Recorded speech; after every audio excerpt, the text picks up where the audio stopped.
Hello दोस्तों, welcome to Constance mind. मैं हूं दीपक और थंबनेल से आप लोगों को पता चल गया है कि डॉक्टर राम मनोहर लोहिया अवध यूनिवर्सिटी जो है उसके फॉर्म के बारे में हम बात करेंगे। तो फॉर्म आप लोग देख रहे हैं 16/2/2022 से स्टार्ट हुआ है। आज 17 है, हम आपको अपडेट दे रहे हैं। थोड़ा एक दिन का लेट हुआ क्योंकि तबीयत थोड़ी ख़राब चल रही थी। तो लास्ट डेट यहाँ पे 25 मार्च 2022 है और इस वीडियो में मैं आपको बताऊंगा पूरी डिटेल। तो वीडियो पे बने रहिएगा, कोई जल्दीबाजी नहीं है, आराम से देख लीजिए, उसके बाद तब आप अप्लाई कीजिएगा। पहले से ही साइट पे मत भाग जाइए कि देखें आया है कि नहीं। आप पहले देख लीजिए पूरी वीडियो। और नए हैं तो प्लीज़ सब्सक्राइब करके बेल आइकन को ज़रूर प्रेस कर लें। जल्द से जल्द हमारे भी चैनल के 10,000 सब्सक्राइबर पूरे होने वाले हैं। आप लोग थोड़ा सा सपोर्ट करेंगे तो थोड़ा जल्दी हो जाएगा, ठीक है। तो बढ़ते हैं और पूरी डिटेल्स देखते हैं, ठीक है। और भी बहुत सारे फॉर्म आने वाले हैं और बराबर हम कवर करते रहे हैं और करते रहेंगे, ठीक है। तो आप लोगों को दिक्कत नहीं होगी। आप यहाँ पे देख सकते हैं doctor Ram Manohar Lohia Avadh university application form for PhD common entrance test CET 2021 के लिए ये फॉर्म है। और ये फॉर्म आ चुका है। और RMNLU की बात करें तो ये स्टेट गवर्नमेंट यूनिवर्सिटी है उत्तर प्रदेश की, ठीक है। और यूजीसी अप्रूव्ड यूनिवर्सिटी है, ठीक है। तो हम पहले इम्पॉर्टेंट डेट देख लेते हैं। ये है इम्पॉर्टेंट डेट, ठीक है, CET 2021 की। तो यहाँ पर last date of fee submission 25/3/2022 है। Last date for online application ये भी 25/3/2022 है। और एंट्रेंस टेस्ट आपका 20 अप्रैल को होगा, ठीक है। और रिजल्ट ऑफ एंट्रेंस एग्जामिनेशन का 5/5/2022 को आएगा। और डेट पे अगर कोई चेंज होती है तो हम ज़रूर आपका इस पर गारंटी लेते हैं कि आपको पता चलेगा, ठीक है। एडमिशन नोटिस, ठीक है। तो एडमिशन नोटिस में आप यहाँ पे देख सकते हैं कॉमन एंट्रेंस टेस्ट 2021 ये जो है ऑफर किया जा रहा है दो कैटेगरी में, full time and part time दोनों में। आप ये देख सकते हैं full time and part time mode. Part time PhD programme have to apply but need not appear in entrance examination CET 2021। Part time वालों को एग्ज़ाम देने की कोई ज़रूरत नहीं है। Those candidate who are working in any project at any research institute organisation and etcetera any such non-degree awarding institutions and have published 2 research paper in standard journal can directly apply for PhD program in relevant subject, ठीक है। और यहाँ पर कहा जा रहा है कि DD 1000 का बनवाना पड़ेगा, ठीक है, direct application for PhD programme subject.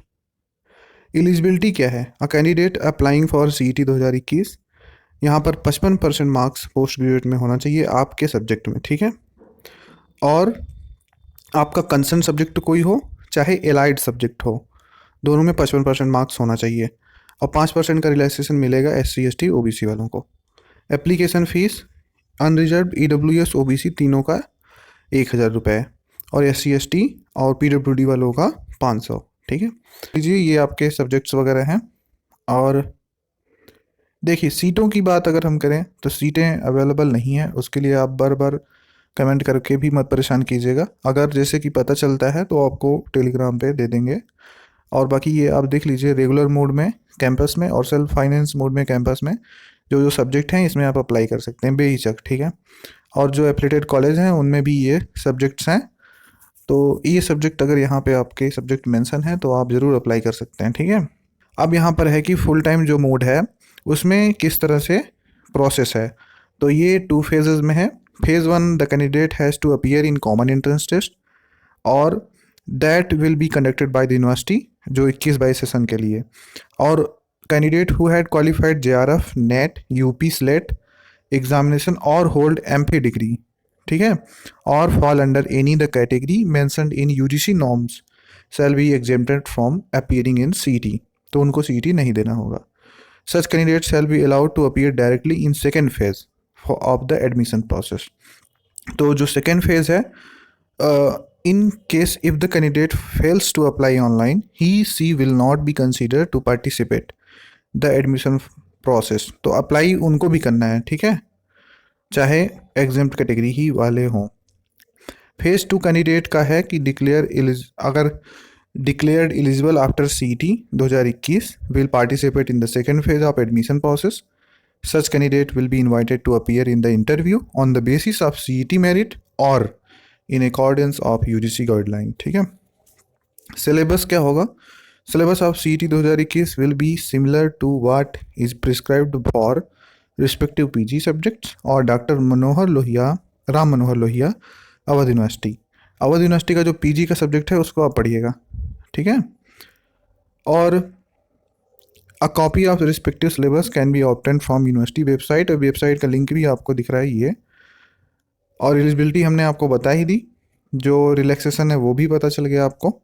Final selection आपका जो होगा for part time PhD programme shall be based on separate criteria. Part time वालों का सेपरेट क्राइटेरिया है, उनको जो है 70% shall be given to write up of 1000 words which will be submitted by the applicant, ठीक है। तो राइट अप देना होगा 1000 वर्ड्स का bye the applicant, and 30% weightage रहेगा ऑफ वर्क एक्सपीरियंस का, ठीक है। Work experience, academic index and performance in the interview viva वगैरह में, ठीक है। The right up by such candidate should be submitted at the time of interview. ये नहीं कि आप पहले ही देना है आपको, ऐसा कुछ नहीं, उसी समय आपको देना होगा। और 70% इसका और बाकी 30% इसका आपका वेटेज रहेगा, आप देख सकते हैं। ये एंट्रेंस टेस्ट की गाइडलाइन है कि यहाँ पर जो सेंटर्स होंगे वो अयोध्या डिस्ट्रिक्ट में डिफरेंट इंस्टीट्यूशन में होंगे, ठीक है। और कैंडिडेट्स को आंसर्स OMR सीट पे देना होगा। The entrance test will be based on multiple choice question, ठीक है, कंटेनिंग 1 क्वेश्चन पेपर, एक ही क्वेश्चन पेपर में होगा। Question paper set will comprise of 2 section with a total of 100 question, ठीक है। 1 सेक्शन जो होगा वो 70 क्वेश्चन का होगा, जो कि सब्जेक्ट नॉलेज पे होगा, एंड द अदर सेक्शन जो होगा वो 30 क्वेश्चन का will be related to research methodology. ये आप देख भी सकते हैं, ठीक है, आप पढ़ते चलिए। EF देखेंगे तो आप द मिनिमम क्वालिफाइंग मार्क्स आपका 50% ही होगा, और 5% का इसमें भी रिलैक्सेशन है SC ST OBC वालों को, और बाकी सब वही चीज़ें होती हैं, तो आप इसको भी अच्छे से पढ़ लें। The candidate should ensure that the answer sheet is not folded और डैमेज। ये सब उस समय का है, जो ड्यूरेशन होगा एग्जामिनेशन का वो 2 घंटे का होगा, ठीक है। उसके बाद फी स्ट्रक्चर की बात करें, in part time mode and in self finance programme, ठीक है। जो पार्ट टाइम मोड में है और सेल्फ फाइनेंस प्रोग्राम है उनको आप देख सकते हैं।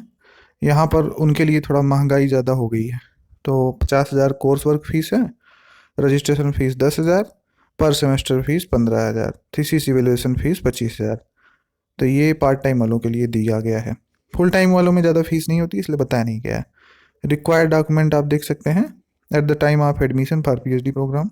All the candidate desired of seeking admission in PhD programme, full time और पार्ट टाइम दोनों वाले, वेदर एग्जेम्प्टेड फ्रॉम CET और not, shall have to fill online application.